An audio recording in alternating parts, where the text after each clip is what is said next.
બનાસકાંઠા જિલ્લાના સરહદી વિસ્તાર ભાભર તાલુકાના તેતરવાથી ભાભરને જોડતો 8 કિલોમીટરના ડામર રોડમાં અંદાજિત 10 ફૂટનો રોડ તૂટતા વાહન ચાલકોને ભારે હાલાકી ભોગવવી પડી રહી છે।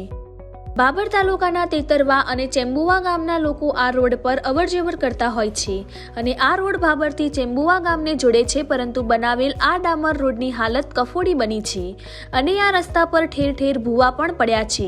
ત્યારે અંદાજિત 10 ફૂટનું ગાબડું છેલ્લા ઘણા સમયથી જોવા મળી રહ્યું છે, પરંતુ તંત્ર દ્વારા કોઈપણ જાતનું રિપેરિંગ કામ કરવામાં નથી આવ્યું અને ખાસ કે આ રસ્તા પર બાળકો અભ્યાસ અર્થે ભાભર આવતા હોય છે।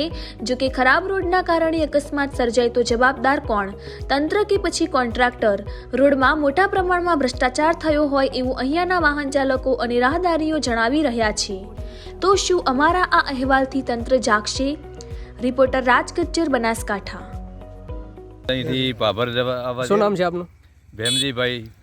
તો આ રસ્તો કેટલા સમયથી ખરાબ છે?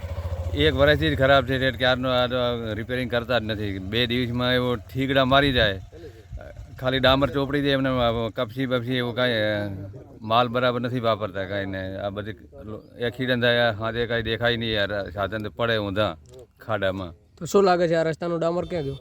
ડામર ભ્રષ્ટાચારમાં ખવાઈ ગયું બધું, ડામર લોકો ખાઈ ગયા એમ ને? ખાઈ ગયા। ક્યાં પર? મકવાણા હીરાભાઈ મંજીભાઈ। કયા ગામના? રડકા। તો આ રસ્તો ખરાબ છે, શું કહેવા માગશો? આ રસ્તો બહુ ખરાબ છે, અકસ્માત થવાની સંભાવના રહે અને બંને બાજુ ખાડા પડી ગયા છે અને ફરીવાર તૂટી ગયો છે કોણ આખો રસ્તો। ફરીવાર રિપેર થાય અને થોડીક જગ્યા વધારે થાય બંને સાઈડો, તો અકસ્માત થવાથી બચી જવાય છે।